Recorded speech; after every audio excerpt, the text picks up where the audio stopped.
Bismillahirrahmanirrahim. Assalamu alaikum students. Let's start chapter 6 of the Moby Dick, but let's revise the last points of chapter 5, where the Testigo falls into the water and Queequeg dives and rescues him. After this incident, then the sailing the sailing of the Pequod continued, and for the next 2 weeks they catch 2 more whales, and after that Indian Ocean in the Indian Ocean their traveling is going on, their sailing is going on, and they pass through the Strait of Honda and the islands of Java and Sumatra of Indonesia. So when passing the islands of Java and Sumatra, there are very less whales. They are visible there. So frequently there are no whales not visible. At one spot, a school of whales are visible, but and they try their best, but they are not able to catch any one whale. After this incident, then they are going on, but there are no whales. One day, on a Sunday afternoon, Ishmael and Queequeg are sitting on the deck, and they are weaving a mat, dari. One mat we have studied, that the person who is in charge of the boat, that is the mat. But here this mat is called dari, weaving the mat. वो एक दरी बना रहे थे, दरी बन रहे थे. So weaving a mat for passing the time. They were just passing the time to weave a mat, to do some positive activity, in the free time. So suddenly they felt a bad smell. A bad smell came in their noses. They look around. What happened? Ishmael asked Queequeg, "What is that? What kind of smell is it?" Queequeg tells him it's the smell of something which is dead in the sea. And then he tells him that he believes that it's the smell of some dead whale which is which is dead in the water for 6 or 7 days. So then such a stink, such a bad smell then spreads around the ocean. So the dead whale, they look around, and here and there. Ishmael also looks here and there. Queequeg also looks so deeply around, but no dead whale is visible to float around. Then Ishmael looks have a back spot where each horizon. Then Ishmael looks there, and then he sees a black spot on the horizon. Then he recognizes that it's a ship. So a ship is seen on the horizon. A ship is coming towards them.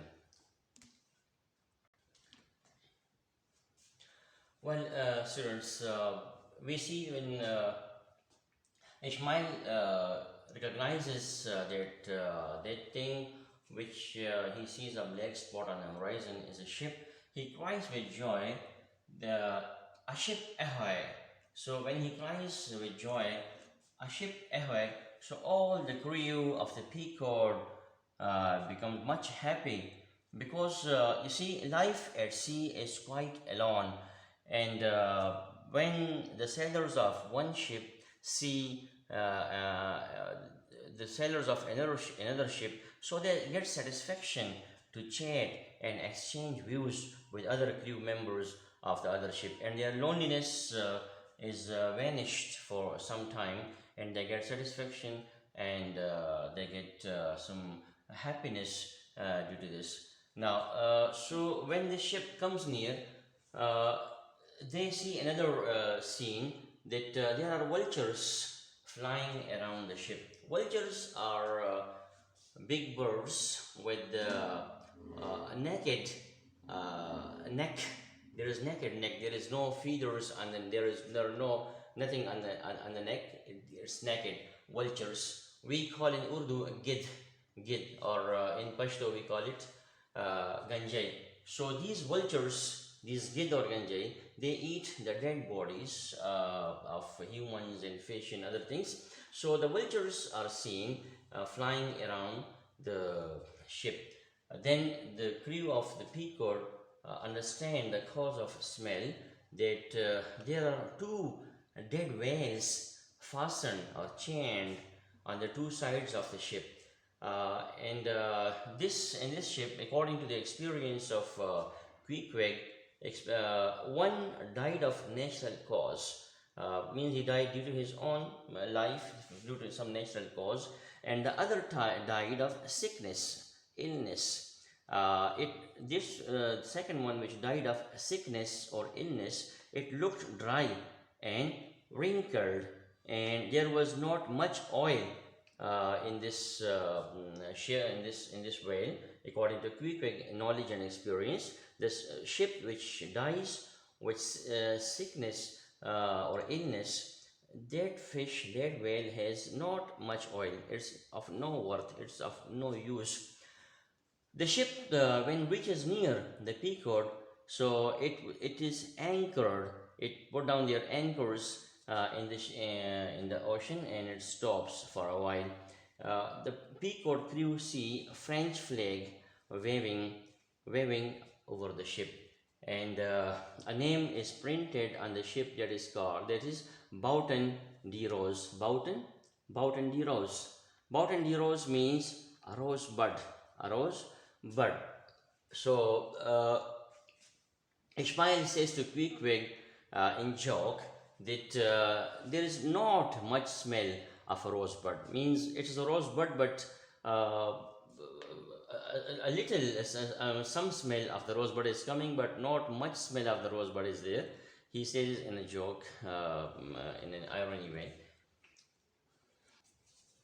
Well, students, when the Ishmael cries, and all the people see that it's a ship, and then they know the cause of the bad smell, that there are two dead whales chained on the two sides of the ship, and it's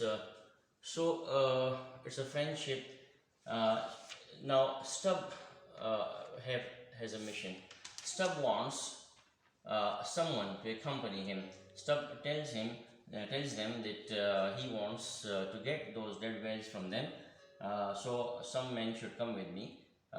Then he needs the dead whales. Queequeg tells him, informs him that they are dead whales. There is not much oil in it, so they are of no use, of no worth. So what will you do to take those dead whales? But instead you will bring there's bad smell from that French ship to this English ship. But Stubb tells him that no, he doesn't. He knows it, but he doesn't need oil this time. He needs some other riches which are there in the body of the dead whale. Ishmael fascinates. Ishmael also fascinates with the idea, and Ishmael joins him. They sit in the boat, and their boat comes near the ship. When their boat comes near the ship, then the Stubb cries to the ship side that anybody who can speak in English, one of the crew members stepped forward, and he said that yes, he can speak in English, and he was the first mate of this French ship. Stubb talks about the dead whales with this first mate of the ship. The first mate, this Frenchman, the first mate of the French ship, is also against these dead whales, but he says that this is the decision of the captain. When the captain saw these two dead whales floating on the water, so the captain ordered to collect them and chain them to the ship. So all the crew members are they want to get rid of it. They are much tired, they are much sick of it, but the captain doesn't want. Now here Stubb tells him that I want to meet your captain to convince him the first mate, the French first mate, became very happy, and he said that it will be very good that you talk some sense to him. Then the rope ladder was lowered, and Stubb climbed onto the French ship. When he climbed onto the French ship, he went towards the captain's room. The first mate got him to the captain's room. The captain opened the door, and a small, delicate looking man with large mustache was there, and he met Stubb. And the first mate of the French ship, who knew English, he got the duty of translation, to translate English of Stubb in French to the captain, and the French of captain to be translated in English to the Stubb. So students, now this is the first part of this chapter 6 of novel Moby Dick. Then we will study the second and the remaining part of the chapter in the second part of this chapter 6. Thank you.